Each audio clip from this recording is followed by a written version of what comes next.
नमस्ते, आप देख रहे हैं भोजपुरी प्लेनेट यूट्यूब चैनल।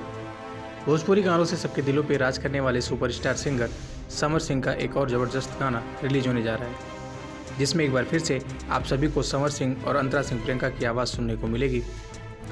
दरअसल इन दिनों लॉकडाउन के चलते सारे लोग अपने अपने घरों में हैं, तो ऐसे में सारे स्टार अपने फैंस के मनोरंजन के लिए आए दिन कुछ न कुछ ज़रूर करते नजर आ जाते हैं। ऐसे में समर सिंह और अंतरा सिंह प्रियंका का गाना एक बार फिर से दर्शकों को झूमने के लिए मजबूर कर देगा।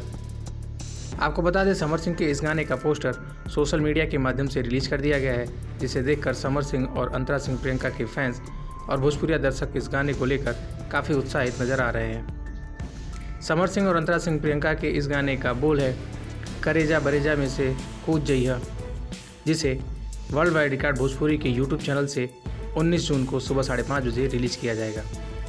आपको बता दें, इस गाने को आवाज़ दिया है समर सिंह और अंतरा सिंह प्रियंका ने। इस गाने के लिरिक्स को लिखा है सोनू सुधाकर ने और इस गाने को संगीत से सजाया है रोशन हेगड़े ने। ये गाना 19 जून को सुबह 5:30 बजे वर्ल्ड वाइड रिकॉर्ड भोजपुरी के यूट्यूब चैनल से रिलीज किया जाएगा। आपको ये जानकारी कैसी लगी हमें कमेंट करके ज़रूर बताएं। वीडियो अच्छी लगी तो वीडियो को लाइक करें, शेयर करें और हमारे यूट्यूब चैनल को सब्सक्राइब करके बेल नोटिफिकेशन ज़रूर दबा लें। धन्यवाद।